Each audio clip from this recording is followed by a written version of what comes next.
All right, we'll just go and we'll see. Maybe he'll join us. So, start marker. Welcome to Movie the Podcast. That's right, Movie the Podcast.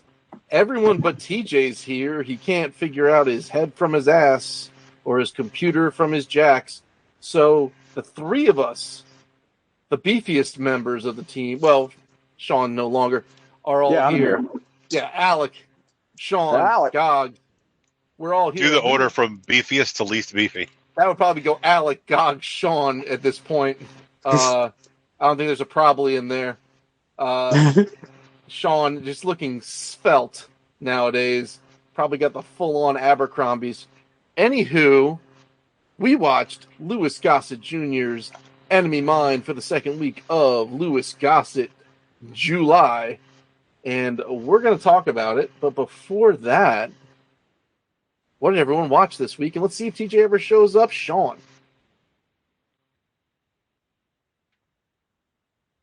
Sorry, I was pissing. Nice. Yeah. I watched 3 fan films, and I watched one whole season of a television show, but I think the other 2 guys have watched the show too, so maybe I'll lay back on it for a second. I watched The Broken Gear, the Final Fight movie, which is fucking a lot of fun. Like, I was telling you guys off recording that UFC veteran Don Fry plays Mike Hagar. He looks exactly like him. And like, where did you find this? I was watching a documentary about Pride, and he got brought up. Wait, the month that celebrates gay folks, or the fighting Japanese fighting championship that celebrated kicking people in the face while they were on the ground. Nice. And I think I was just looking up something about him, and it's like Don Fry, blah, blah, blah, Final Fight movie. I was like, excuse me?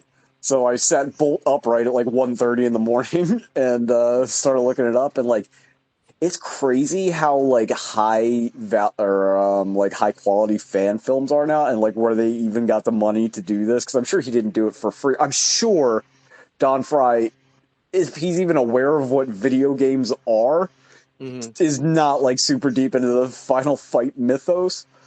But like the acting's really bad, except for him, he's like surprisingly good.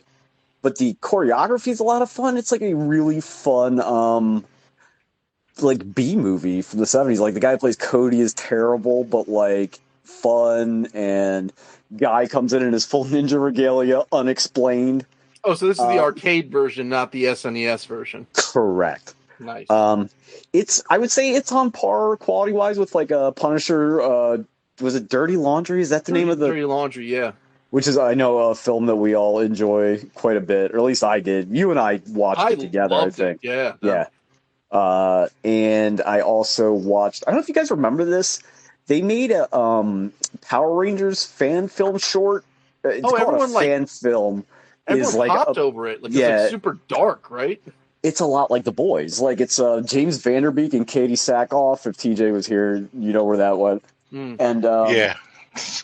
It's like super violent, but it's really well done. It's only like 16 or 17 minutes. That was a lot of fun. I also watched a movie called Spawn: The Recall, which is a French Spawn fan movie, which is only like 7 minutes long and super weird and barely has anything to do with Spawn until the last like 40 seconds, but it's still like infinitely better than the Spawn feature film. So like, I think I'm only going to watch like fan movies from now on because like, nobody's telling these people what to do. That sounds great. Yeah. Like there's like a 10 or 12 minute Gambit fan movie that's out there that's supposed to be really good.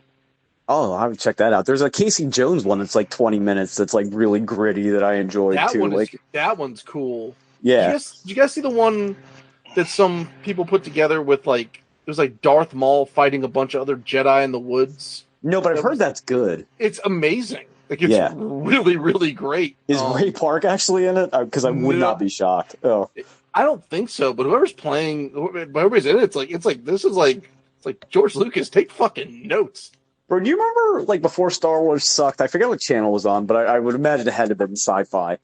Every year they would have like a Star Wars like short film festival, and they had like troopers instead of cops. Remember that? Like it was that was funny as hell. I do remember. Yeah, and then like the Chad Vader fucking spots, like that YouTube series. Like, it's cool to see like these like big properties where like literally there's like no rules, just do whatever you want before we get sued and it gets taken down. So like, yeah, I enjoyed that quite a bit, and they're short. I watched 3 of them in like an hour and a half.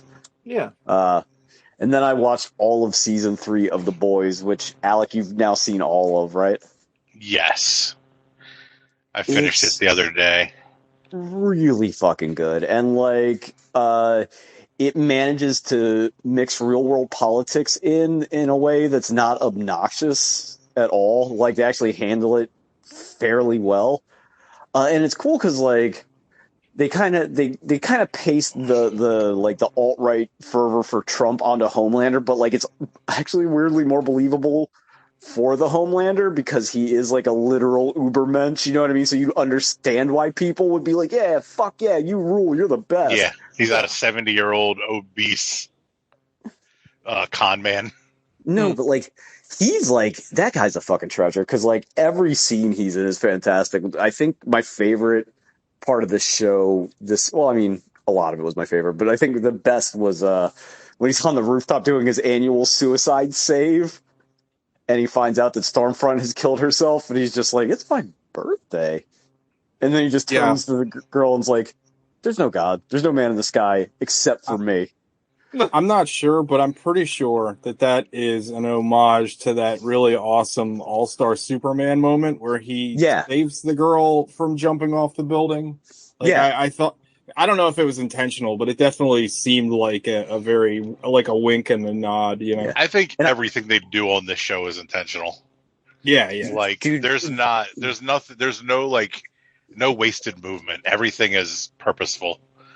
Yeah, and I was telling Alec, TJ, before you got on, we were just kind of shooting the shit that like I think they did a really good job getting away from a lot of the Garth Ennis shit, and it works really well. Like, I hate Mother's Milk's origin in the books. Like, it's just too Ennis. You know what I mean? And I love that guy, but like, you know how he gets in his weird like edgelord kind of thing.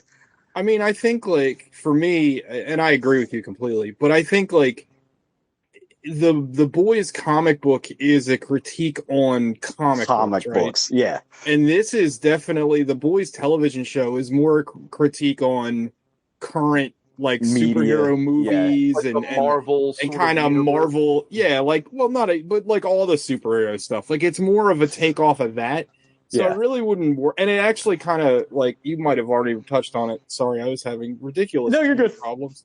But they introduced the Legend this year, and in the comics, like, he's like Robert Evans is like the vibe I got in the in the show. Exactly, and it's a perfect analog because in the comics he's Jack Kirby, so like in this he's like a Hollywood guy, so it's like that's all you really need to know. Like in the comics, they made their big like guy behind the scenes Jack Kirby, and in this it's like a big Hollywood guy. Like, it makes a lot more sense. Can I ask? But it's excellent. It's really good. Can I ask what's Mother's Milk's origin in the comic? If it doesn't get into too much, take a guess. You can tell just from his name that he was made of milk. So his mother worked for Vought and got like infected with Compound V. Oh, okay. And he got hooked on it, but he has to get it from her as an adult in a way that you would get. Yeah, I see.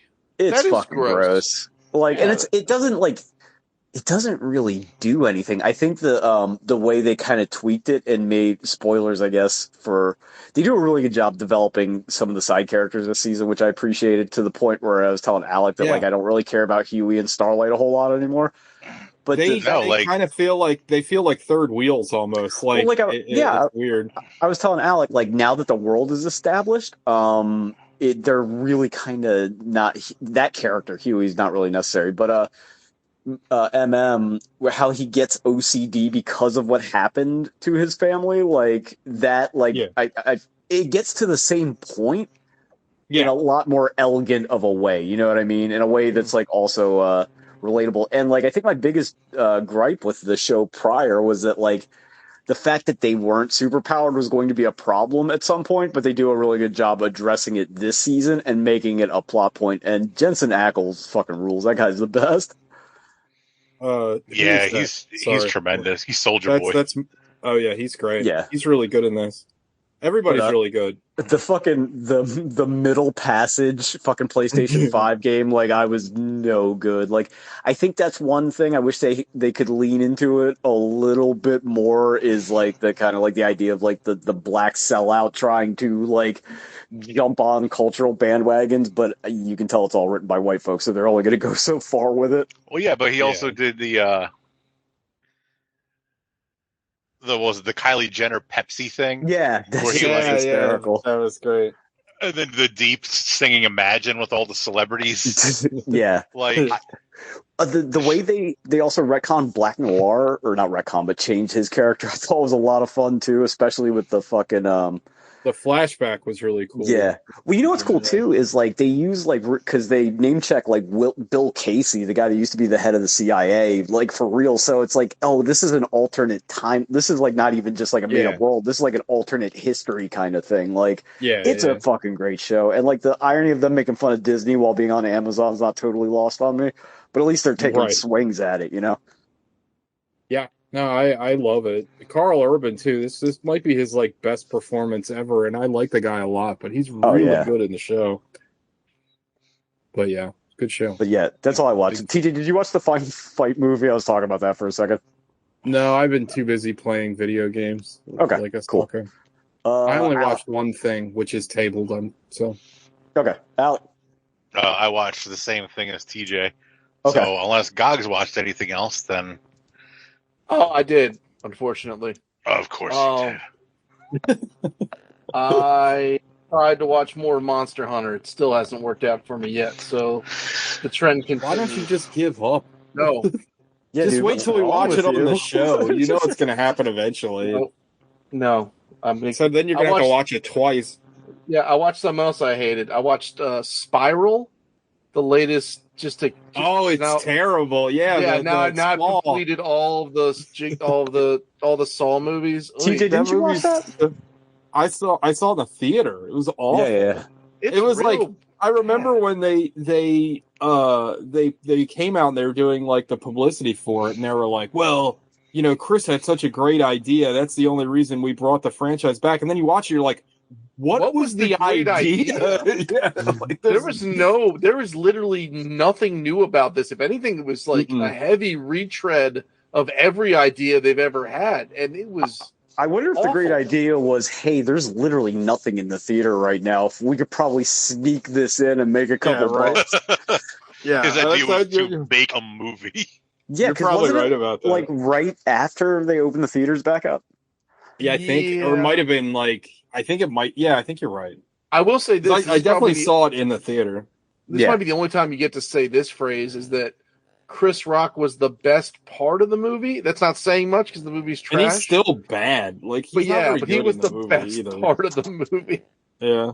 It's just awful. But I'm just milking that Stars thing I still have till I cancel it. So I'm just gonna keep watching Stars. Also, like, movies. The title doesn't make any sense because it's like Spiral from the Book of Saw. But like, what the fuck does that mean? And I thought maybe something. It's awful. I don't know. It's just really fucking bad and like lazy. Like the dingus in the end, who's like, you know, spirals are ever changing and evolving. I'm like, no. Not when you're done. Not when you're done drawing it. Right, idiot. Yeah, there's only two spirals anybody cares about, and it's fucking Mojo's assistant and the Dreamcast logo. Like those, that's it. Hey, and big ass lollipops. 3 things. I'll pass on that. Yeah, not with you on the big lollipop. And that weird manga it's too that's big. About spirals. It's too big. Lollipop it's too big. You're like stuck with that lollipop. You have to finish it because you can't put it down anywhere. Yeah, it's gonna get hair and shit all over it. He's fly swatter. Is anybody familiar with the treat? Yeah, lollipops suck. The Junji Ito spiral story. It's called like Uzumaki. That shit's pretty rad. A good movie too. The live action movie is very fucking good. The anime is not good. The Junji Ito collection, yes, you're not missing much. Oh, I've seen YouTube channels talk about it. It looked real bad, which sucks because his manga is fantastic. But anyway, the The other things I watched with my kids the Teenage Mutant Ninja Turtles 2 and 3, Secret of the Ooze, and just 3. 3's not good. No, yeah. 2's not as good as I thought it was. 1's the best one, so there you have it. But 1 does not have Vanilla Ice in it. The Vanilla Ice scene, like, if you take a step back and like look at how ludicrous that scene is, like, so first of all, he's performing in a nightclub directly adjacent to a dump, which I guess kind of makes sense. But then, like, in the middle of watching these guys like break in, like, somehow the DJ decided to fire it back up so a beat's going, and then he off the cuff comes up with a song about things he's never seen before. Yet he has an entire story involving their lore and origins. Are you saying Black Thought could do it, but Vanilla Ice I'm saying Black Thought could do it. If Black Thought had been in that scene, it would still be going on right now. He would be saying bars. Yeah. But no, the first one's the best. The second one is the second best. And the third one, which is miscredited as Turtles Through Time, it's just Turtles 3, even though they do go through time, is not great. Turtles Through Time was the arcade game. The Super Nintendo game, actually. I think both. Yeah. Both. Yeah. And it was In Time, I think, not Through Time. Yeah. Is that what it is? Well, whatever. Yeah, which is a worse title because everybody's in time. Yeah. Right? But not everybody's on time. Hey, certainly not me this week. Yeah. We can talk about Thor in 1 second after I just name check. I've caught up on Only Murders in the Building. Have you watched that yet, Alec? Haven't started it yet. I've got through the first 3 episodes. I'm very into it so far. It's I'm enjoying it. I like that show a lot. Thank you for turning me on to it. And now we can talk about Thor, because I think that's the only other thing we all watched. Yep. We watched Thor: Love and Thunder.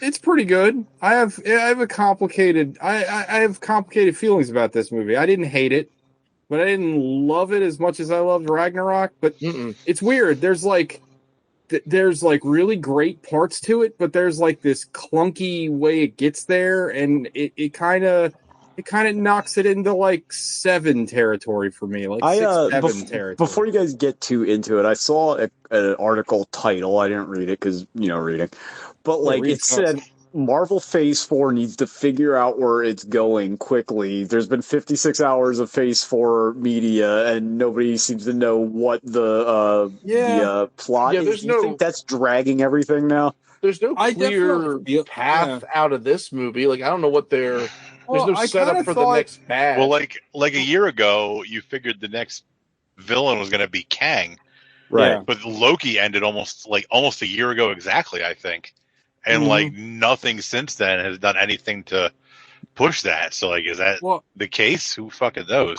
I think one of the things. I mean, I don't know if this is true going forward, but I think like one of the things that broke my heart the most about Doctor Strange 2 was that it felt like all the work they did on the TV show in WandaVision, they just dashed away. And I said that when we reviewed it, or when we talked about it.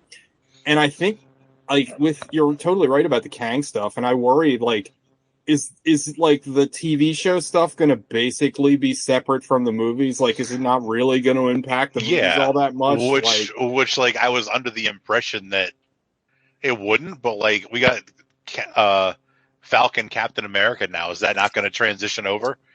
Because like almost nothing. That definitely will. Because they just announced the guy that's directing it is a guy that's directed nothing good. He directed that Cloverfield Paradox a couple of years ago, and it's like, oh boy, they're really throwing their A material with Anthony Mackie. Do you remember there. that? I think we were at the Auto Bar when that fucking trailer came, and it was like, oh shit! It was during the Super Bowl. Yeah, because they released. They said they were releasing it as soon as the game was over. Yeah. And I watched it like that night, and it was not great. Yeah. But I don't know. It's weird, right? Because I think we talked about this. With Spider-Man, and it's like I kind of liked, and I think we kind of all agree that like maybe the move. Maybe we didn't do it after Spider-Man. Maybe it was after Endgame or whatever. But like maybe the move is to have more like individually focused movies and not have like a big bad and structure things the same way as you did the last time. But it I don't know if it's really working. It seems weird. It doesn't seem there's. But do you there think? Doesn't seem to be any cohesion. But they're not really. doing that though, right? They're still kind of spinning wheels ultimately. It's not like they're like capsule stories, right? Like they're still like tied to other shit or not really. I mean, the first Spider-Man after Endgame was that not No Way Home, Far From Home. Far From Home. That one was kind of on its own. Yeah. Except for the stinger. Black Widow obviously was very involved because it took place in the past. Shang-Chi was its own thing. Eternals was its own thing. They all had like just little mentions. But I agree with TJ. It's not like Far From Home was so good with that. I was like, oh, this would be cool if they keep doing this, but nothing else has reached that same level except for Shang-Chi and then the new Spider-Man that is also directed by the same guy who directed Far From Home.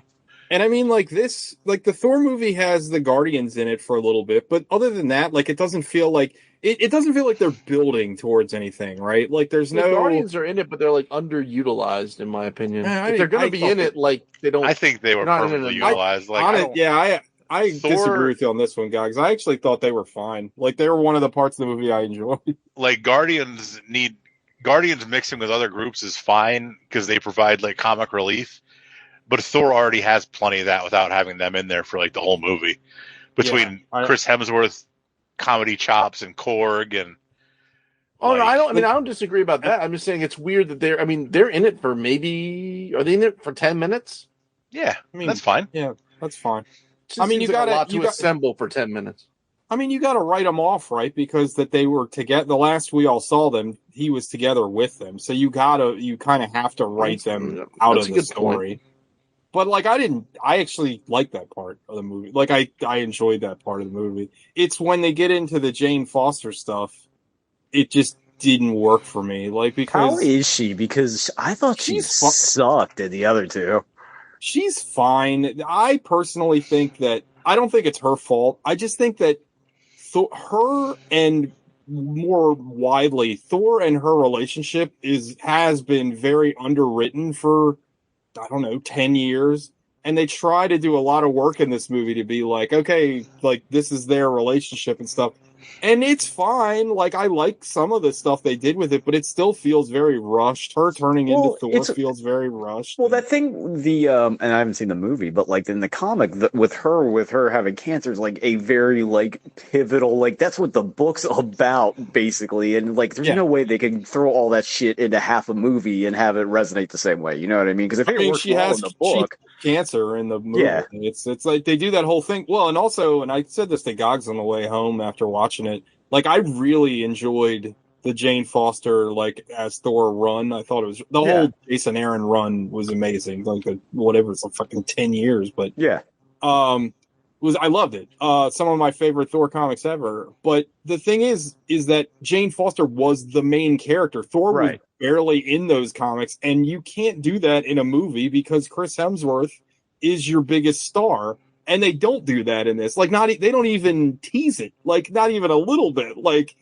it's very clear that Chris Hemsworth is the main guy, and Lady Thor, whatever you want to call her, is there, but like just to give support. I don't know. Well, there's a whole like TJ and I were talking about on the ride home, and Alec, I want to get your thoughts on it because we can get to ask you, but like. They do this whole flashback where they talk about Thor and Jane's relationship and like how it was going and how it deteriorated. And I'm like, where did this happen in the timeline of the MCU? I mean, there's plenty of like dead spots in there, like between Avengers and Avengers 2. Like there's all kinds of like dead spots. All that stuff could have happened, but. That was also Korg just telling the story. Right. Like, that's what Gog said. That's also what Gog said. I'm sure a lot of it was like Korg is telling a story about the mythical Thor to these kids, the space Viking. Right. And that's why that's kind of like what I was writing on, because everything felt really rushed and clunky and kind of weird, and people reacted in ways that I didn't think made sense. And I was trying to. And my thought was because Korg is saying it that way. Really, Korg is telling the whole movie. Right. He's telling the entire movie. So like especially like that flashback scene, like everything he knows is through Thor's eyes. he doesn't know Jane's side of it, so everything he's saying and how it went and soured was all from Thor's point of view. Yeah, that's fair. Overall, I thought it was a blast. It was a lot of fun. I'm going to be hard pressed for most Marvel movies to be better than Ragnarok. Like, I think Ragnarok is one of their better entrances. Yeah, I agree. In the whole MCU, like, it's probably top 3 or top 4 out of their 50 movies they have now. It's going to take a lot for something to climb that high, but I still thought it was really well. Christian Bale was really good in it. He was. Oh my God, I wish he was in it more. I thought he was incredible. And talk about a guy that elevates the material, because he really sold a lot of clunky dialogue, but he really made you feel it. He's such a good actor. That 3-minute intro of his origin, fantastic, is better than almost any villain story they've told, aside from Loki and Baron Zemo. But but more to that point, I feel like the movie has tonal problems, because that intro is very dark, and it's you go right into jokey shit. It's I feel like you need a little bit of you need a little transition, a little bit. Spoiler alerts, there's a scene in the movie where Gore steals all of the children. And immediately after they steal the children, they're making jokes. It's can we pump the brakes for 5 minutes? But Gore was great. And I don't want to give too much away, but obviously they all fight. And the fight sequence that they fight Gore is visually one of the most creative things that Marvel's done maybe ever. I thought is there Venom shit in the movie? No, they didn't. I was kind of wondering that too, Sean. Yeah. For those of you that don't know, Gore is tied to the king of the symbiote, or he's the symbiote god. It's a new character that they've introduced over the last couple of years. But no, the Necro Sword, I think, is tied to that character, and the Necro Sword is in it, but not any Venom stuff. But yeah, Christian Bale was fantastic. I wish, and part of me kind of wishes they just cut all the Jane Foster stuff and it was just the Thor Gore movie, because that's what I was interested in. I find that and maybe it looks better in motion, but some of the the stills of her in the CGI body I find incredibly distracting. It looks fine in motion. Honestly, I saw a lot of the same stuff that you probably saw getting memed around. But when you see it, the one scene specifically that people are goofing on, it's this is a $200 million movie. When you see it, it looks fine. It looks good. It's one when you have a ton of CGI. When you freeze frame it, it's kind of always going to look out of place. But overall, I feel like I'm sounding overly negative about the movie. I did enjoy it a lot. I think I just had high hopes with not only being the follow-up to Ragnarok, but being a Taika Waititi movie, and his stuff is just always so good. I just felt like this movie was a slave to too many masters, or whatever that expression is. They felt like they needed to cram too much into this movie, and I think and what's also strange, Alec pointed this out after we saw it, but the movie's shorter than most Marvel movies, which I'm never going to disagree with, but it felt like they were trying to do too much in this movie at times, but still good. Still not this isn't Doctor Strange 2. It's still a solid movie and a lot of fun, and something I'm looking forward to revisiting, to be honest. Yeah, I agree. I'd probably give it a 7, 8. It wasn't top tier Marvel, but it still wasn't bad. Well, do you think they'll ever get back to top tier, or do you think that time's over with? You know what I mean? Was it more the build to the event because it was new and it's something I hadn't really seen before? Whatever? I don't know. Me personally, I would say top tier would be Captain America 2, right, and Guardians, and those two movies weren't I know they were in the build up to Endgame, right, and all, but both those movies don't really feel you know what I mean? They're both pretty self-contained. Even Guardians 2, I would put in that category. I really enjoyed that movie as well. But yeah, I don't know. I definitely think they're going to need to do something, because I like this movie a lot, but it also trades on Much in the same way that the last Spider-Man movie trades on me just really loving these characters, and like I just want to see them on screen. Like Chris Hemsworth's Thor, I just want to see on screen. He's funny, he's charming. I love Korg. I love Tessa Thompson. Like I just want them on screen. I love Bart. I love Bart. Like, who could forget Dear Rat Boy? But I don't know. Like I feel like they need like another big like home run, something new.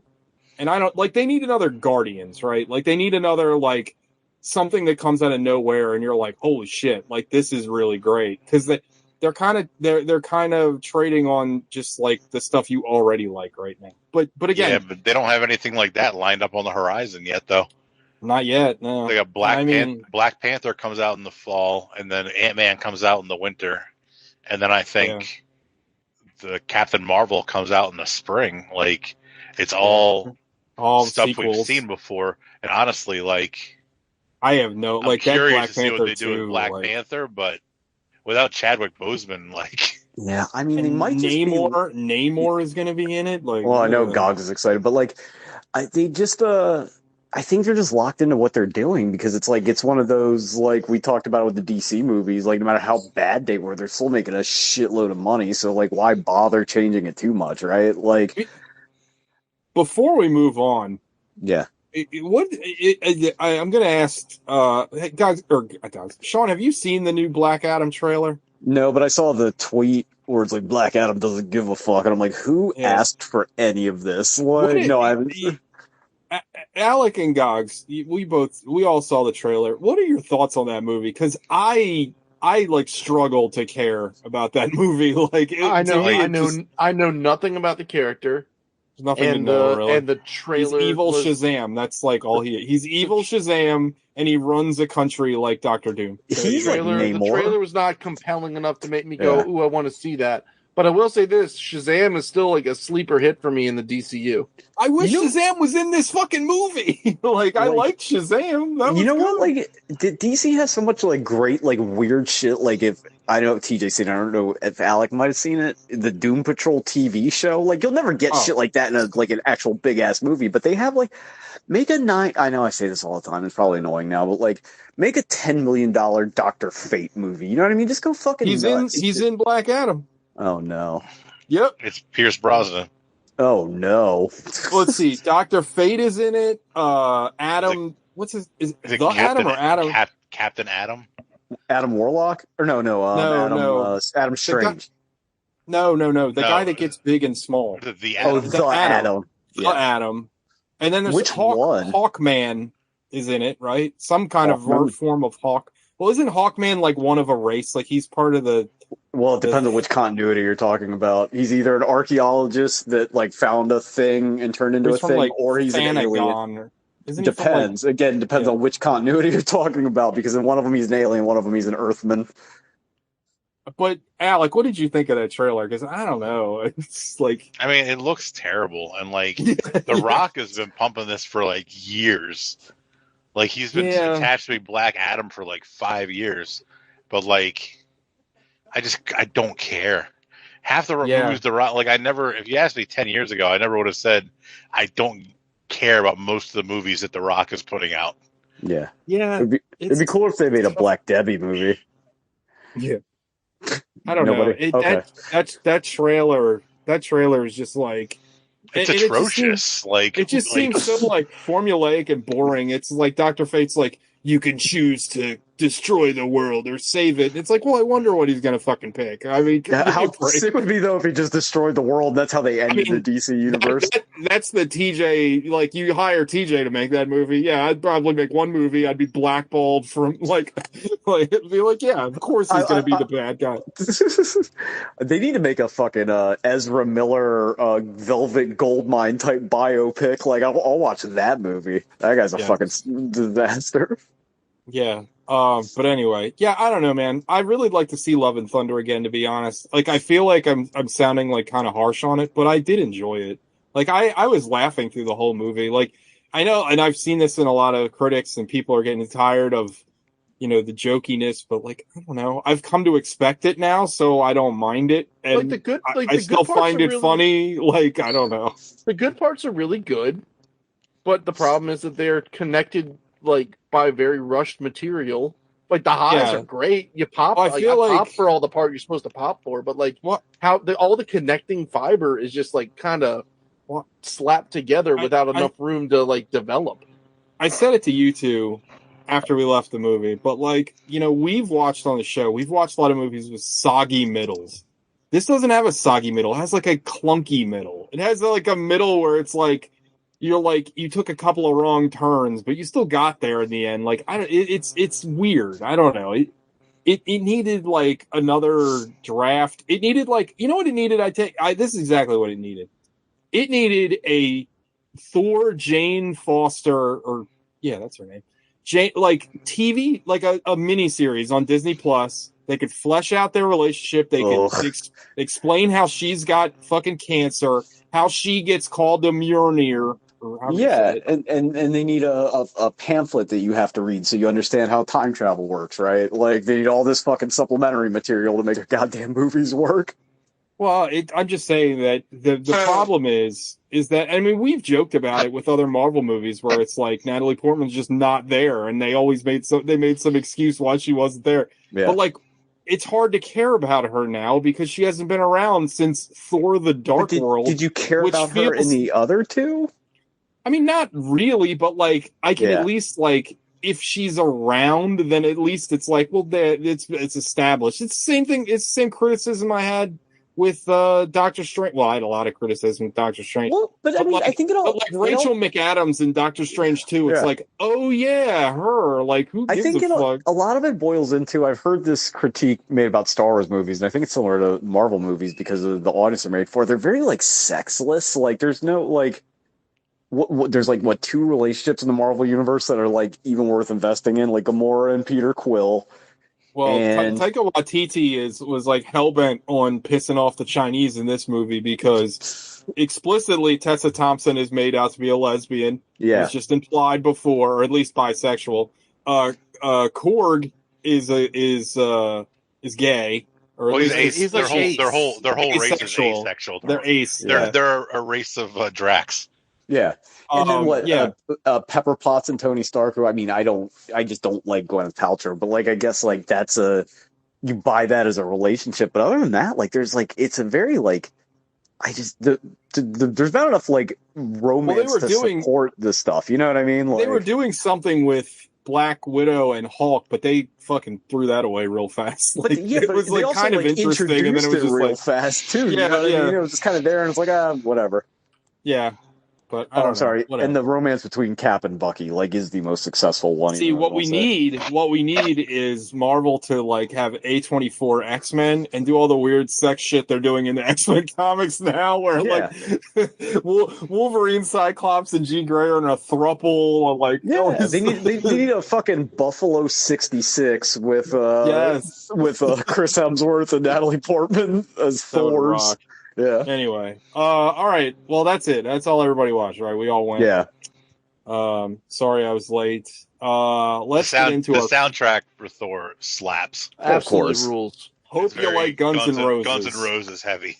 I was Is just Mr. thinking Brownstone in it? No. Boo. It's their best I was just thinking, how much fucking money did Axl Rose make off this fucking movie? Like, it's got to be millions and millions of dollars. Well, when he comes out with an even weirder looking face, you'll know. Oh man, he's like he's got the greatest like weird square face. Remember when he had like cornrows for a while? Like, that was a good look. Yeah. Anyway, all right, we watched Enemy Mine. Gogs, what happened in it? I'm really, really interested in talking about this movie because I don't really know how any of you are going to feel about it, and I think my take is going to be shocking because I don't know. Let's get into it. Also, Sean, what's that guy's name whose name I never remember who was in Blade Runner? He's dead now. Oh, well, Brian James. Hasn't he been in like 6 movies we've watched? Yeah, like, he was he was like at a Robert Zadar level of and I was gonna bring this up later, but like we don't get this kind of villain anymore where they scream all their dialogue, like no matter what. Like that was a very 80s thing to do. He's cutting a fucking Mid-South promo every time he says his fucking dialogue. Love it. Well, God, also, go ahead and get to the plot in 10 seconds. He looked like a Fallout Raider the entire time. All right, guys, go ahead. What happened in this movie? Movie opens to Dennis Quaid talking about how we've decided to just go fuck off into space and fuck off into space we have. And during this fuck off, we have continually run into these people, the Drak, who seem to be a race of reptilian space Muslims that we just keep bumping into everywhere, and we need to exterminate. And so we meet him and his buddies on some sort of spinning space station, and they are under attack, by a couple of Drak bogies, but then more show up and they just sort of go off and just have. So I want to make sure that everyone is crystal clear on this point before this movie ends. Yeah. This is a kill on sight, ask zero questions sort of relationship. They are at war. They are in active war. Yeah. Hot war. This is this is not like, hey, stay off, keep to yourself and we'll keep to ourselves. This is the wars. This is if I see you, you die. Right? So they are at war. That is the thing, right? Yeah, but this isn't like singing Christmas songs to across the trenches to each other Christmas Eve. This is just, oh, there you are, right? So let's just bear that in mind, because the ending of this movie. Okay, so now he chases.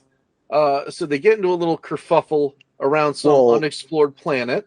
They also have to talk about this poor fat nurse for like 10 minutes. Right. That was hilarious. Yeah. So don't call her fat. Don't call her the white balloon. She doesn't like that. Balloon. So they get zapped, and everyone gets zapped, and they end up on this planet. So you get Dennis Quaid crash lands on this planet, and Louis Gossett Jr.'s Drak character, Jerry, crash lands on this planet. You're introduced to this planet as being in an inhospitable place because a trilobite the size of an ottoman gets pulled into a hole and gets attacked by a living divine Sarlacc monster. It's not even subtly not the Sarlacc. Like it literally even burps. Yeah. So it's like, oh, this place is hostile. So like the movie of the same name. So Dennis Quaid finds his buddy. They exchange some words. He buries him in rocks, and then he takes a Walther PPK because this is thousands of years in the future, but handgun technology's evolved not one iota. And he goes and finds. Hey, they haven't changed the Big Mac in 50 years. You know what I'm saying? They don't mess with the classics, baby. All right. So, would bullets actually work like in space? No. Yes. They would. They just keep going forever. Of the planet, right? No, they just continue, because once the force is behind it, they just continue to go. Yeah, it would just stay at that speed forever. Star Wars: The Last Jedi. So it would be even more effective than on it'd be super useful. Yeah, it could kill somebody galaxies away in like 1,000 years. Yeah. Like if we're having like an AK-47 kind of like fireworks scenario in space, you're just spraying them. It's funny that it feels like the production budget on this was like kind of high, but they hired like the worst production designer because the ships look really bad. They spent all their money on makeup, cocaine, and matte paintings because the matte paintings are amazing. So actually, and the Drak makeup looks fantastic. Well, it's funny because I read a review where they're like, the makeup looks kind of cheesy. I'm like, where? Because that's some of the best makeup. It's really good. No, the makeup's really good. The thing about this came out in 85, but like parts of it look like it came out in 65. Like the production design is very old school, with those matte paintings and shit. It looked like Dick Tracy. Yeah, absolutely. So actually, real quick, while we're discussing space physics, I do want to bring up something real quick. At some point, what's his name pulls up really hard into doing a loop-de-loop like in space. And I'm trying to think, if you don't have gravity pulling you down, well, you're not going to pull G's in that scenario. Well, also, like, they kept saying, like, 6 o'clock, 12 o'clock. That doesn't work in space, right? You need like 360 degrees in all. But anyway, so they end up on this planet, and Dennis Quaid does a little voyeur watching this naked lizardman swim through water, which I guess isn't ammonia. Everyone's very quick to just accept that all the elements on this planet are Earth or acceptable. Like when it rains, it could have been raining just, lead, but they're just I mean, they're eating everything. Like, they're without helmets. Here's the other thing: they're flying in their ships in space, but their visors are up. Like if stuff goes down, they're not going to keep their atmosphere, but that doesn't matter. So now, he tries to get the drop on this Drac with his. There's a piece of voiceover. He's like, I was hoping he was still alive so I could kill him. So he tries to get a drop on him with his Walther PPK, but he slips up on some rocks. Then he pulls out a steak knife from his official spacesuit and tries to slide down on the Drac, and that doesn't work out.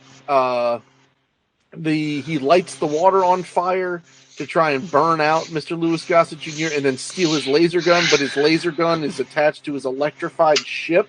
You mean his anal bead pistol? Yeah. That gun, you want to talk about, maybe that's why they just use regular guns, because that gun looks fucking stupid as hell. Yeah, it looks like the string of pearls from The Rock. It looks like something really shitty from, Halo. Where they're like, let's make this really edgy looking gun. And what's the Needler? Yeah, the Needler. And when it comes out, you're like, man, that thing is a turd. Not enough things are described as a turd. So now they get captured, or they each capture each other or something. And then they form some sort of begrudging respect for each other during a meteor shower. And at this point, they decide that they need to work together to survive. So, also, it's worth pointing out that I assume they've been there for a long fucking time. But it's hard to say because when 3 years. Okay, 3 years by the end of it. By the end of it's 3 years. But what the hell? What do we know? What are years on this planet? I imagine it's all Terran years, right? This is Interstellar. Yeah, has Interstellar told us nothing? Because this movie walked through Christopher Nolan. That was his big gripe with this movie, so that's why he made Interstellar. No. Before you finish, the Drac learns English. I want to make a point about English later, so don't let me forget. But the Drac learns his language. Dennis Quaid learns the Drac language the way my dad learned Spanish by being married to somebody for years and learning 4 words. Yeah, yeah. Also, Jerry picks up English lickety, but not just English, but the subtleties of English really fast. This has nothing to do with anything, and nobody that's not us is going to appreciate this. But Goggs' background and something that's shining on Goggs from the back make it look like the background is actually illuminating Goggs. You see that? Anybody see that? It's weird as hell. Thank you. Okay. Anyway, everything is illuminated. So, shit. They are. That's so deep. So basically, we get this odd couple situation where what's his name? His name's not Bainbridge. Davidge. Davidge and Jerry are just doing their chores, and Jerry's learning English and English customs and slang, and Davidge is learning nothing. The space really nothing. Yeah. No, let me pause you real quick because I want to say this later, but I'm just going to say it now. One of the best things about this movie is that Davidge sucks, and he doesn't suck any less until the end of the movie. He gets slightly less racist because his nephew is black.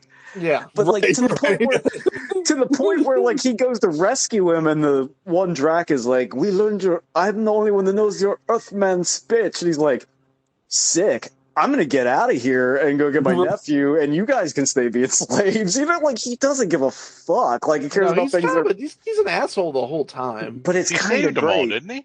He did. It's not really, maybe. Though, but let's talk about that. So anyway, they get through their whole will they, won't they, then Jerry.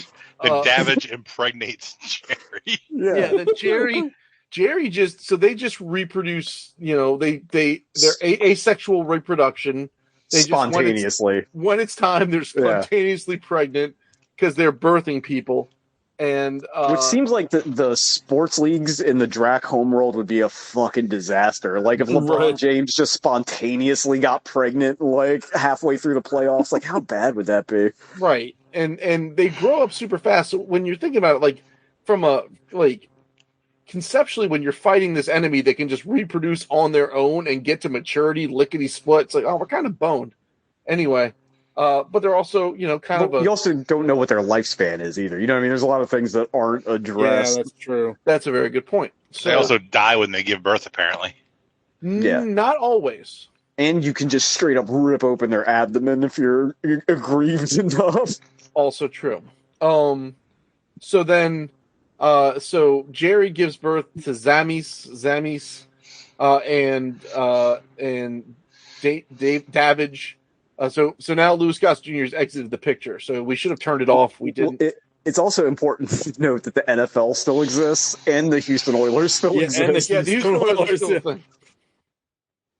So then he teaches Zamis American football, and then you're introduced to this sort of third party. You sort of introduced to him earlier. These sort of fringe humanoid raiders that are kind of what do they call them? They're not humanoids. They are humans. They're humans. Yeah. There's scavengers. Scavengers. Yeah. They're like sort of miners and like. There's a great throwaway voiceover where it's like, yeah, they're awful, but they enslaved the Dracs, so we just kind of let them do their thing. Yeah, we don't mind them. Yeah. So then he finds this group is on this planet, and he's like, "Oh shit!" Because he's been trying to get off. He's like, "Well, we can't go to them." Yeah, we all haven't. So we can't go to them because they're going to split up our little family unit, and and they're too busy digging the enemy mine. Nice. Fuck. Damn it. So I want to give Alec a shout out for calling The Perfect Storm as part of the Patient First collection, which was the funniest thing I've seen in a text forever. When I had COVID last fall and I was at Patient First waiting to get my test, that's what was on TV, and I watched it for like an hour. Like they should brand the DVDs with that, like the Criterion thing, just the Patient First collection. Yeah, like the Jiffy Lube collection. Yeah, like when I was at Mr. Tired, I watched that Adam Sandler movie 3 times in a row. Anyway, sorry. I'm glad I could make you laugh. I was fucking howling. Well, so now Zamis runs off despite being directed not to. He runs into these scavengers. Davidge arrows one through the neck, and the other guy who you guys talking, that was the guy you're talking about. It's like the head. Brian James, he's Leon from Blade Runner. Yeah, you've seen him in stuff, dude. He's been in a ton of movies. He's been in a bunch of movies we've watched. That's why I brought him up. He unloads a Space 45 into Davidge. It leaves him for dead, and then I guess fucks off back to the mine with Zamis, but doesn't leave the planet. Now somehow the Space Federation or whatever finally finds Davidge's body. Now here's where the movie takes a turn. They find his body on a planet. This part is fucked stupid. Out of nowhere, presumably within walking distance of this scavenger mine. Part 1. They get him back to the base machine. And they're holding their perfunctory, like, funeral assembly line. You mean where it turns into fucking Starship Troopers for 20 minutes? Like, right, this part fucking rules. That part where they're, like, agnostic, no music. It's just drop them out. And then they've got, like, a foot stomper to shoot a wreath out the back of the ship. But, like... I like the assembly line funeral services. Yeah. It's very efficient. I think it's also a riff on Star Trek 2. Well, so now somehow he's been in a bag in space on, like, this is they should have done any sort of test or something But then when someone tries to, well, Jerry maybe had given him his space Bible, which was The now Quran. around Davidge's neck. yeah, And so right before, so there's it's no certainly ID not a on Bible. It's his. it is 1,000,000% a Quran. this. It's a Quran, Yeah, whatever, yeah. man. The Quran's just another Bible. So now these guys, these space undertakers, are like, well, we don't know what he is, so let's open the bag. Oh, he looks like a caveman. Hey, what's this thing around his neck? Oh, it's plenty loose enough just to go over his head, but I'm going to yank on it for the better part of 5 minutes. And then the man suddenly springs back to life. So now, 3 years later, Will Davidge is back from the dead. I guess no one checked his vitals. They put him in a Bacta tank. He's all cleaned up and good to go. He hijacks a jet, blows it out the side of the building, goes down to the mine, doesn't nuke the mine, just goes in on foot, fights people, leads. Why would he nuke the mine? He's going there to get the kids specifically. Yeah. So why would he blow it up? I would be terrible at a rescue operation, it turns out. So now he goes down there. He leads a revolution a la the Temple of Doom. Pause. No, this is the thing about him, how he sucks, and he doesn't. He kills a guy because the guy's going to kill him, and he's looking for the kid. He doesn't give a fuck about any of the other Dracs, because basically they're like that, where I was like, oh yeah, I learned your Earthman speak. He's like, cool, whatever. I'll see you guys later.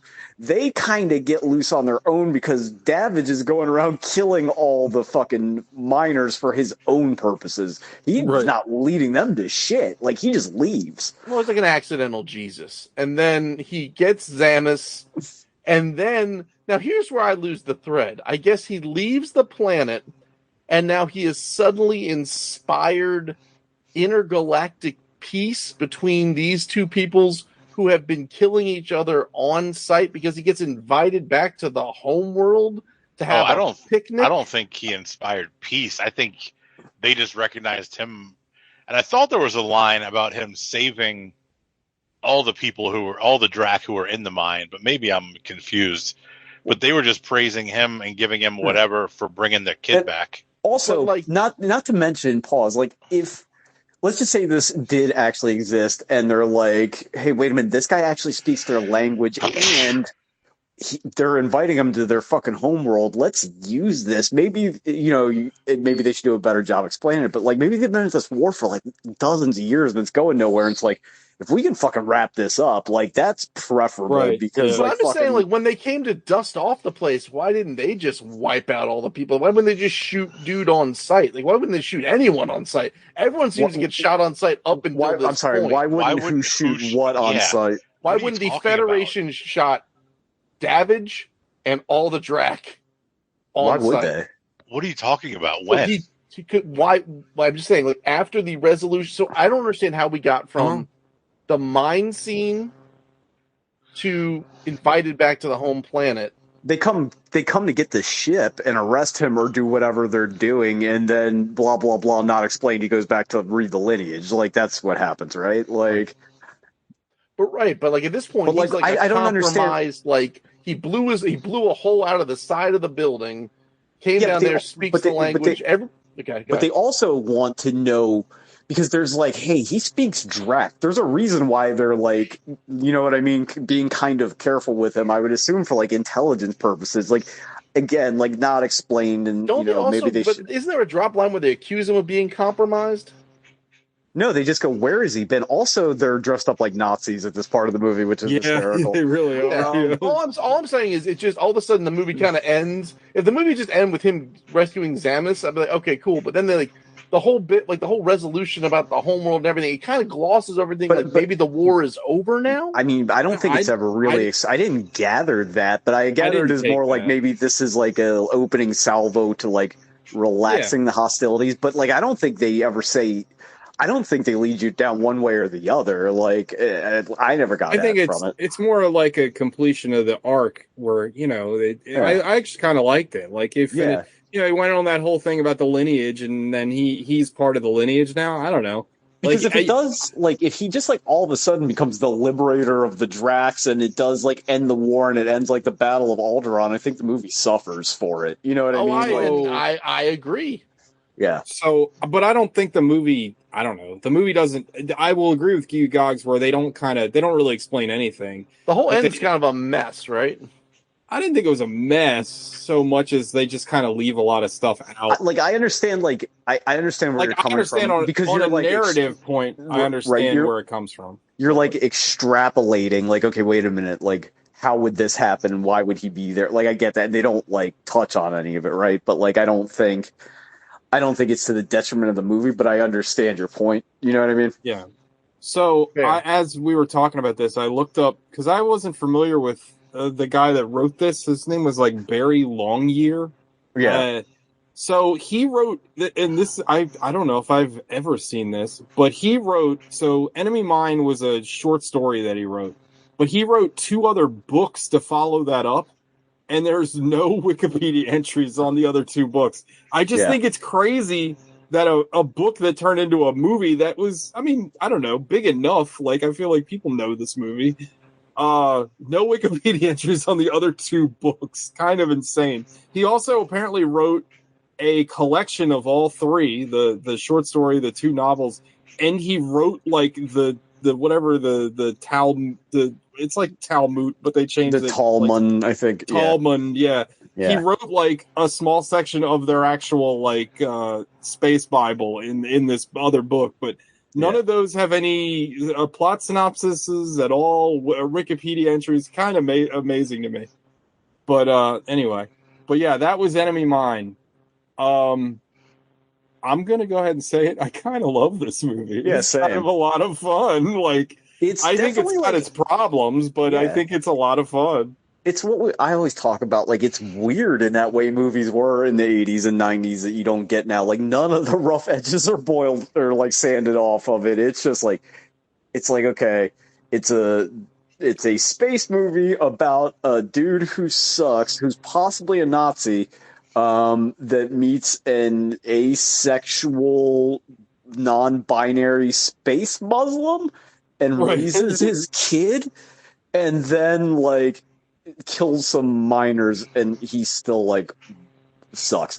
Also, like, it is funny. I wonder if this is intentional because, like, in the beginning, they're like, oh, we got rid of all the wars, now we're just fighting the Drax, but they're still super racist. But, like, Davidge a couple times says, do you speak English? Like, not human, not Earthman. Like, I wonder if there was some kind of war where, like, English became, like, it was like the primacy of the English language became, like, worldwide. Like, they are Nazis and they've conquered, like, the entire, like, there is no Earth, it's just America.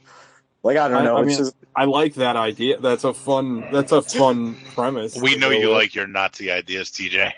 Absolutely. Well, especially in fiction. Well, they even allude to it, too, because, like, Jerry's like, if people spread, like, a cancer, he's like, yeah, but we're really fucking good at it. We've killed twice the amount of people you have. Yeah. Like, I also think this is, and I could be completely wrong here, but I feel like this movie is kind of like a kid's movie. Like, it's kind of, maybe not a kid's movie, but this is, like, the 80s equivalent of, like, a young adult movie. Because, like, it's kind of ridiculous. Like, I keep wanting to call him Randy Quaid, but Dennis Quaid is like super overacting, but like it's kind of great. Like, I kind of love it. Like, well, there's a great scene where he's doing it's like, what's your lineage? And like, you usually don't get this in these kind of movies. Like, well, my daddy, he sold computers. Like, it's a very like normal thing for such a bizarre scene. You know what I'm saying? Like, my mom, I guess she was like a waitress. You know, like. Yeah. Oh, was he like my grandfather? I guess he was a farmer. I don't know. Might be farmer. And it's got that really like ham-fisted moralizing that you would have in young adult movies, but it also has a part where somebody gets killed by getting folded up in an auger, and it's disgusting. That like, part was oh my god! Or the part where Brian James gets thrown into like the fucking like molten like whatever. Oh, he gets T2'd. Yeah. Also, like, and his brother gets an arrow through the throat. Yeah. Another movie that ends in like a foundry.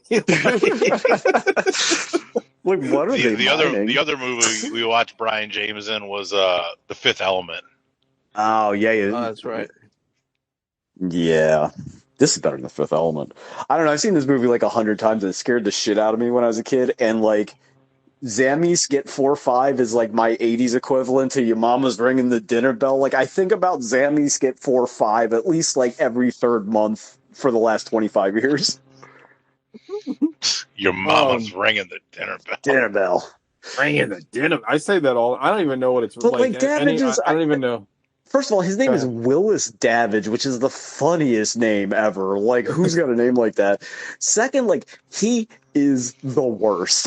He totally sucks. Like, he's like, what's her name in Everything Everywhere All at Once? Like, he manages to save the day by just being the shittiest person. Like, he's unstoppable. And that, like, I'm still terrible, but, like, I'm gonna be nice to this kid because he's related to me, is, like, the most Glenn Burney shit ever. Like, it's, like, the grandpa that's racist, but he's got, like, a mixed grandkid, and he's like, oh, well, you know, Steve's okay. Yeah, exactly. I think it was in that new Stavros Halkias special. He said that like Glenn Burney is the capital of white girls that use the N-word. And don't see any problem with it. It's like, that's about right. Alec, what did you think of this movie?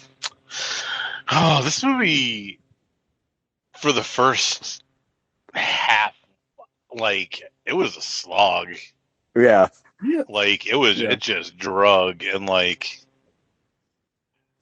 Louis Gossett Jr., like, his gargle talking, and it's gross. Let's just throw that out there. Like that awful. Like, ugh. And then the kid didn't do it, and nobody else did it. He just wanted to make that noise. Yeah, but that was his actor's choice. Yeah. So I'm gonna just have mouthwash in my mouth every scene. Yeah. Or gin. Yeah, the first half I was bored to probably more than the first half. The first like 2/3 I was bored to tears. But honestly, it picked up after Louis Gossett Jr. died, and you see Davidge kind of act like a person caring for someone else. Yeah, because he has like, no alternative. Yeah, it's like, funny because I had the opposite. He has to, or else he's by himself. Yeah, yeah. I enjoyed the first part. He can't be alone. I enjoyed the first part more than after he died. I thought the kid was kind of annoying, so it's weird. It's interesting how that works. Yeah, but you got to have the pie. It's the heart of the movie. And Gogs hated this movie. I can already tell. Yeah. No, the first half sucked, but the second half also sucked. So it kind of rounded itself out. Where did you learn that? Mickey Mouse. Is he some great Earthman teacher? That part I popped for. That was kind of fun. That was great. Yeah. All right. Well, anything else we're going to talk about before we get into Five Knuckle Shuffles? Nope. Let's go. Nope. Gogs, why not? 4. So that's back-to-back Louis Gossett 4s. This is the most production value I've ever seen put into a 4. This movie did, like, I'm not gonna lie, it took me 3 sittings. It didn't do anything for me. I didn't like what anyone was doing. Louis Gossett Jr.'s character was, probably my favorite part of the movie, and that's like the high point of a movie that I didn't really like a whole lot about it. Like, it's weird because the production value seems like super, like you guys said earlier, like it's like they really leaned into it a lot, and then it was super cheap at the same time, or it's like it's what did you say about that boat? I love that line you always have. It's as luxurious as dilapidated. Yeah, it's like it's we're serving IKEA meatballs on our finest china. Like, we're just mixing this up in the weird ways. I don't understand. I mean, the movie just kind of like happens, and I guess he kind of likes the kid, and he saves the kid, and then, but it's like, it's all, the last act is just a jumbled mess for me, and maybe I was just coming down off of ketamine, I didn't get it. Shocked you didn't like this movie. I would have thought you would have loved this movie because it's got like all the 80s cheesy love and it does. No, don't get me wrong. It's got all the dumb shit. It's got lots of stuff you think would work for me. Yeah. It didn't. You know what it didn't have? It didn't have Give Me Some Lovin'. Dude, if it did though, I also figured out that's my pick for Give Me Some, whatever month that is going to be The Big Chill, because that song shows up in The Big Chill. I've never seen that movie. But good. Yeah, it's a 4. So I'm really curious to see if Louis Gossett Jr. can pull out of 4 territory for me for the rest of he will when my pick comes up. Thank goodness. But yeah, I just didn't do it. And I don't have I thought I had seen this movie. I hadn't, so I don't even have any sort of like nostalgic like anchor to fixate on. So yeah, it really didn't do it for me. TJ. This movie is 7 for me, dog. I really enjoyed it. It's got some problems. Like unlike Alec and I guess Gogs, obviously, I actually really enjoyed the first part. I really liked the camaraderie between Jerry and Davidge or whatever. I thought it was kind of like slapsticky and funny. Like I think Dennis Quaid's acting through this whole thing was like really worked. It was like a cartoon. Well, yeah, plus you're used to Dennis Quaid like being the most dry, boring actor. Like it's nice to see him like do something. Yeah, it was fun. And then I liked Louis Gossett Jr.'s performance in this movie. I love the makeup. I thought the makeup was like top tier. The makeup's excellent. And the other special effects, like I actually thought that it's so funny. I don't know if I've ever seen something that's so incongruent as the production design in this movie, because like I thought the planet, like all the alien stuff looked really cool. Like I liked how the planet looked. I liked all the matte paintings, but like the ship design was like the worst thing I've ever seen. Oh yeah, it looked like they just took a picture of a fighter from Top Gun and threw a couple of rockets on it. Dude, the so compositing in this movie is god level terrible. It's so bad. But like it did well because it's so bad it's hilarious. So it kind of works. Like it's not boring. It's funny as hell because it looks so fucking stupid. Then you got like. Also, let's just point out that like the fighter setup is like ridiculous. They're fucking humongous. Yeah, these things are like the biggest ships ever because like the pilot is here, and then you got like another co-pilot that's not even like what the hell is that? Oh, and your man gets it right in the face. It looks like after he killed like the white ghost or whatever, fucked Fat Betty or whatever her name was. The inside of those things looks like the shuttlecraft from like the Next Generation. Yeah, you can fit, absolutely. Like 5 or 6 people in there comfortably. Yeah. These are like minivan fighter jets or whatever. Hilarious that they're using real guns, and it looks like I can't imagine how somebody was like, that looks kind of stupid. I mean, it's just like what's his name? Like we barely touched on.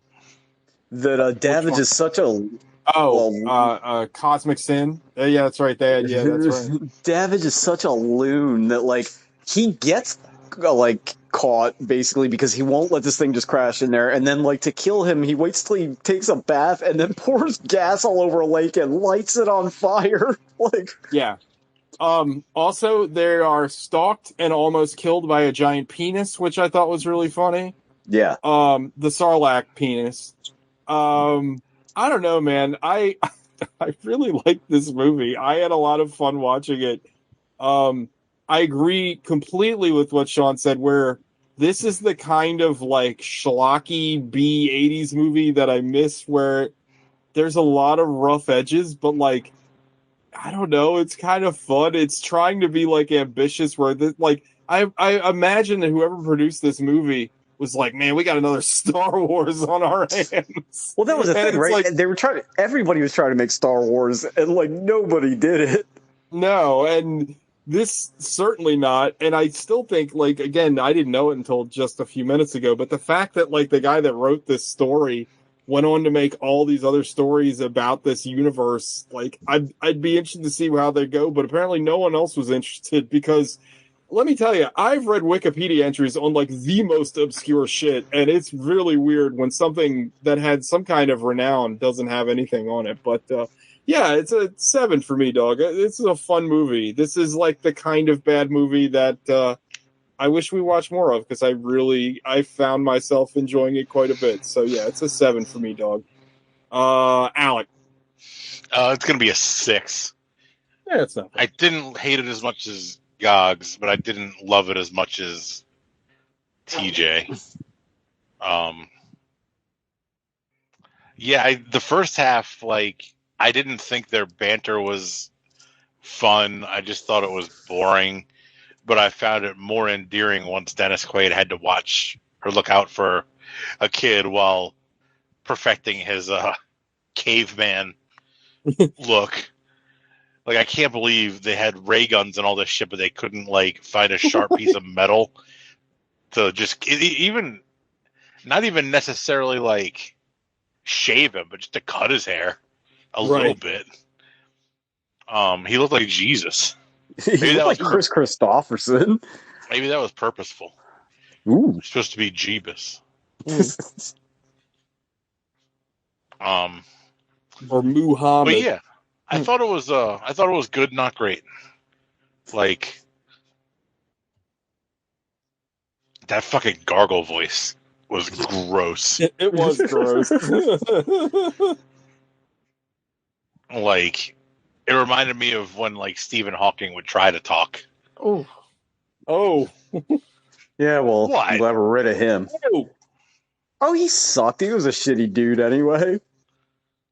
Oh yeah, fuck like, him. How do you get Me Too'd when you can't even move your hands? I mean, I know. Got to put in the extra effort. Got to put in the reps. He went. You know how He to get to Carnegie Hall, don't you? Yeah. He went back in time and Me Too'd. I'm gonna go back Oh, in snap. time. I'm gonna go back in time. I call it a Hawking hole. I saw it first. Yeah, it was fine to good, not great, but it does make you want to watch Flight of the Navigator, because I think I got these two movies confused. I love it. Did everybody go? Oh, Sean still needs to go. Oh, I thought Sean went first. No. I just talk too much. I'm not used to TJ being before me. Yeah. Usually he's last. I'm gonna give it an 8. Like, I fucking love this movie. Yeah. It's a 60s sci-fi story dressed up in like the most dog shit 80s power schlock. And, like, I love both of those aesthetics. Like, I can't express how much I love the screaming villains, just so you know they're bad. It sounds like they couldn't get any of their audio because of all the drills and shit were running live on set, so they just screamed ADR at it later. They were like, "You son of a bitch, what are you looking at?" What's like, oh, those cheaper, guys are to bad. build a mine set or to film it in an actual mine? Yeah, basically a mine. Have the miners wear costumes. Yeah, like, it's fucking hysterical. Like, the movie's like bad. Like, don't get it twisted. It's bad. But again, like, I know I've said it twice, but I'm gonna say it again. Like, most of these like overly moralized movies, like the hero like learns a lesson or something. This guy don't learn dick. No, He doesn't learn anything. It's like a real like bad Santa. Yeah, and he like revels in it, and then like the only thing he does is like he sings the fucking family history of this dude because like he told his one friend that he was gonna do it, but beyond that, like, he fucking sucks. Like, Damage is the worst. Like, yeah, we killed way more people than you did. We're winning this war. You guys suck shit. Like, here, wet lizard baby, eat this old candy bar I found. Like. Yeah. Like, he doesn't even let the kid win at football. He like just straight up runs over him. That's a good. That's a correct parenting technique. Yeah, no. But he made him the jersey. You know what I mean? Like, it's like, yeah, I made you this little jersey, and then I just fucking obliterated you. Like, I fucking like it's like not. He doesn't even the kid's like confused. Like, he has the why does your penis look different scene with him. And instead of being like, your father was my friend and blah, blah, blah, he's like, well, you're a fucking drac and I'm a person. I'm a human. Yeah. And it's like, my parents were humans, your parents were dracs. And it's like, I don't want to be a drac. It's like, oh, you just never met your people yet. Not like, hey, we're all the same. Right. I thought that scene was fucking hysterical because I was like, I was totally, I guess I've been conditioned by, people that actually have thought and heart in their in their soul. But like, the scene is, yeah, we're all the same, buddy. Like, we might look different, but we're all the same inside. Nope, not this fucking movie. I'm a human. You're a fucking alien. You the scene was basically, I don't want to be a drag. It's like, tell me about it. Of course, like my brother in Christ, you're gross. Yeah. But even when when he hears like the space Quran and he's like, hey, that sounds familiar. It's like, yes, all truths are the same. He's like, whatever, your religion sucks. Like Davidge rules. He is America. Like, I can't, like, I fucking like that. Just, I'm glad we brought it up real quick. But that whole scene, like, I didn't get the gravity of it when I was a kid. But it's just like, fuck you, you gross little bitch. Like, I'm stuck with you. I love you. But, like, just because you're my boyfriend's son, like, you're never going to get to be me. Like, your hair's the way your people's hair are. It's never going to be, like, long and luxurious like it's that scene, but it's just like, whatever.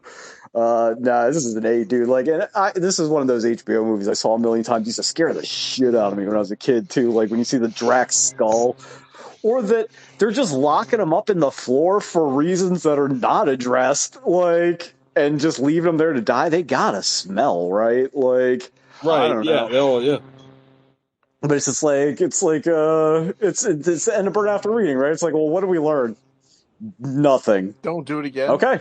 Yeah, don't do it again. What we did. No, fuck that. Just burn the bodies. Burn them, my God, no. Yeah.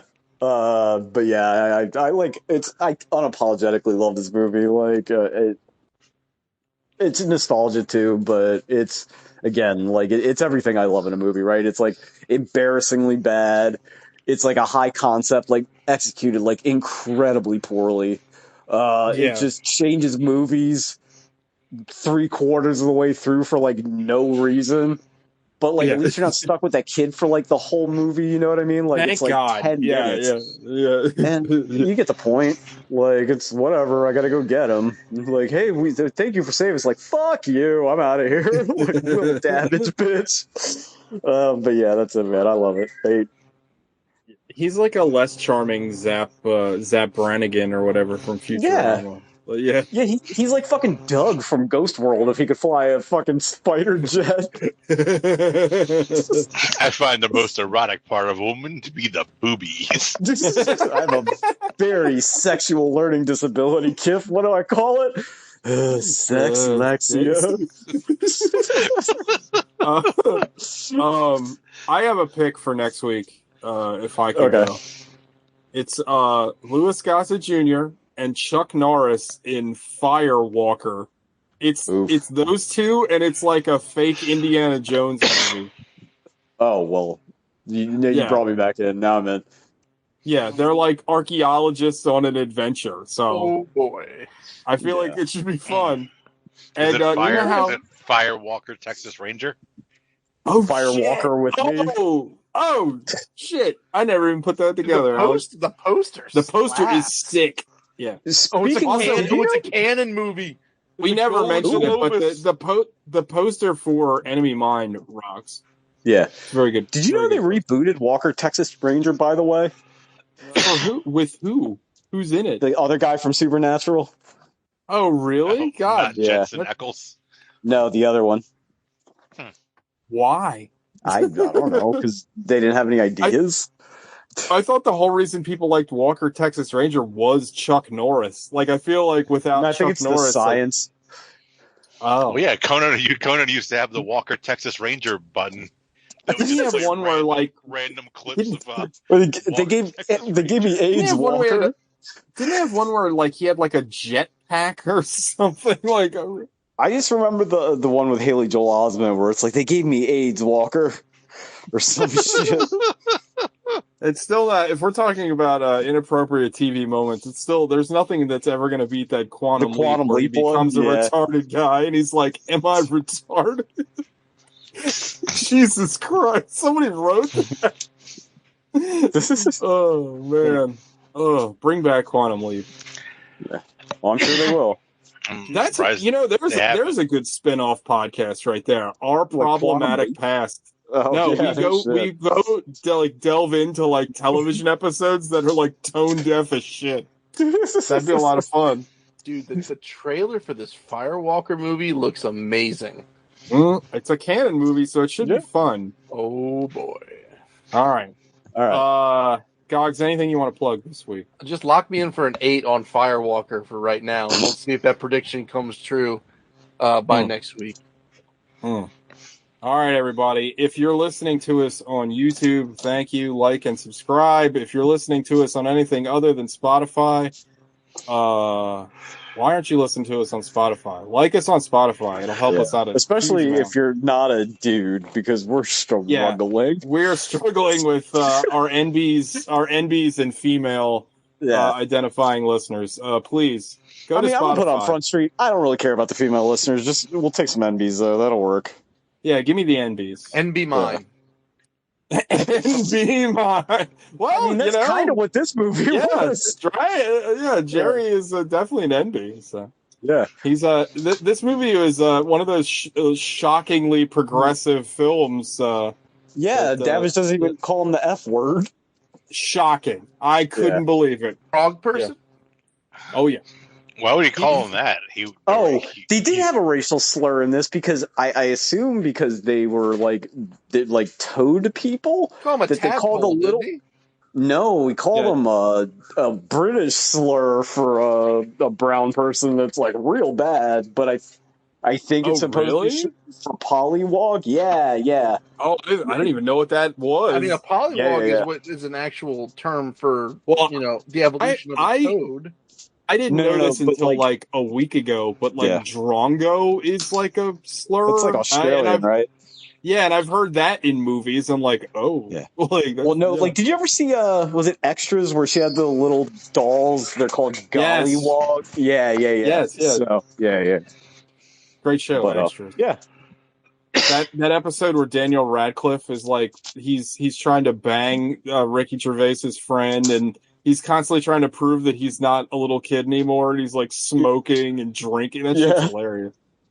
Good show. Shit. Too bad Ricky Gervais is kind of insufferable. He's made a lot of good stuff. Yeah. But like life's too short, man. And Extras. Brilliant shit. That show he made, we can cut this. That show he made where he's like he made a show. I loved it. It's called Derek, I think. It's where he plays like a mentally handicapped person and like works at an old folks home. It's so good. No, it's very, very good. Like that, The Invention of Lying isn't a very good movie. There's a really funny scene where he invents God. They're like, hey, did God save me when I fell out of my boat? And it's like, yes. It's like, did God knock over my boat? Yes. Also, yes. That's pretty funny. All right, everybody. All right. You know what to do. Eat your own ass. And, if you're listening to this before this other thing happens, me and TJ are doing Nate's show. I don't ever know when he posts them, so I don't know. Yeah, just remember, she's a 10, but she can't eat her own ass. So. Yeah, the white balloon. Shout out. Big ups. Bye, everybody. Bye. Well, I bet.